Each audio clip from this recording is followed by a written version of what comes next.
Hi, this is Steve, and I've been working on a new Epiphone. This is a Les Paul Jr. That I bought just a couple weeks ago. Amazon had it on deal of the day for $79.95 or something like that, and for the price, I couldn't pass it up. So when I got it, I thought, wow, what a nice guitar. The neck is really nice on this thing.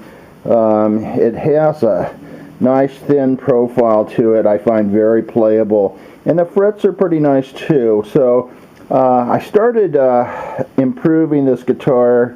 I've owned lots of guitars. I know what a good guitar is. I know what I like, and so the first thing I did was switch out the tuning pegs, and the tuning pegs that are on these things are pretty cheap, and they're in a smaller, the shaft that comes up to the top is much smaller than a nice peg. So if you're going to go to any nicer brand peg, you're going to have to enlarge the holes. Now to do that, I followed another guy's recommendation, and he said just to ream them out, and with this plumber's pipe reamer, and so that's what I did. And I got this tool at Harbor Freight for $2.99, so you can't beat it. It's really sharp. It did the job. Little wrist and muscle power, and I got all 6 done, and I tested the holes along as I went. I knew when I got the first one done, I marked the reamer with some tape. You can see my tape on there. So the next 5, I just whizzed right through them. And these are Schallers that I had laying around, came off another guitar. So the Schaller wider on the bottom, so I went to the back side. But as you can see, yeah, now I got nice pegs on here. Now the next thing I did was replace the nut.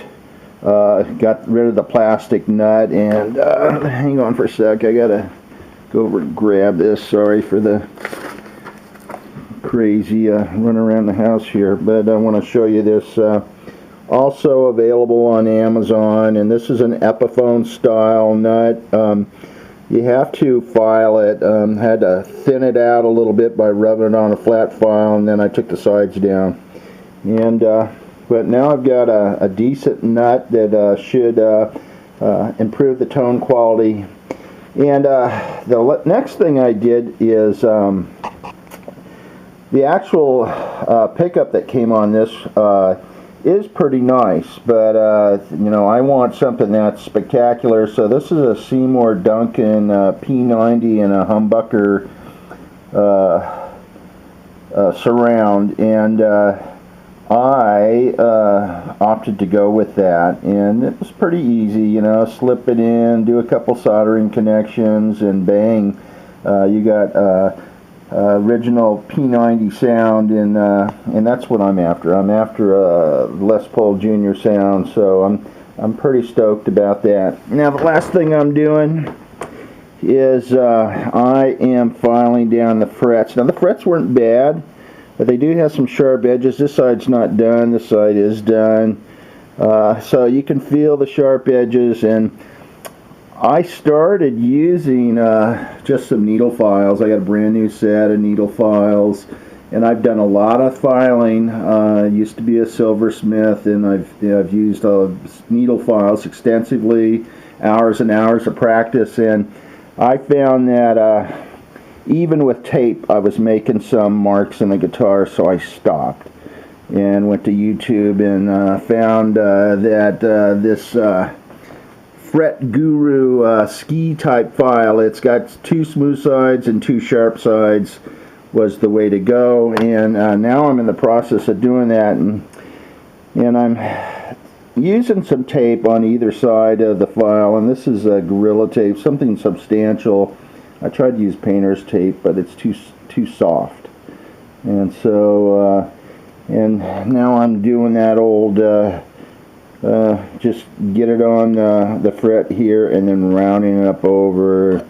So got lots of frets to do, but once this is done and back together, this is going to be Not a great guitar, but an awesome guitar. And I'll probably have, I don't know, about $200 in it.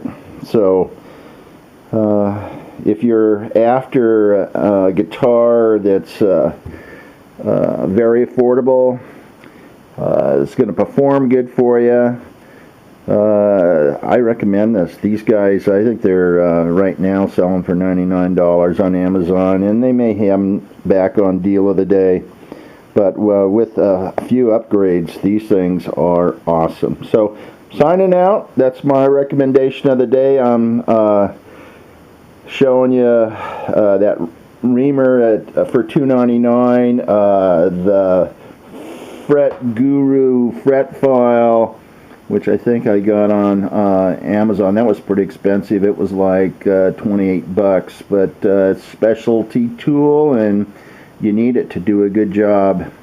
And then lastly, the little soldering iron I did to change the pickup out was also Harbor Freight. I think it was like $4.99 or $5.99, a little 30-watt pencil solder unit, and it did a good job. So almost done. I'll probably get her strung up today and plugged into the Marshall, but if you're looking for a good axe and don't have a lot of money, or if you're looking for a road axe that you don't want to worry about, you know, somebody ripping it off at the end of the show, this is a good unit. Over and out. Bye.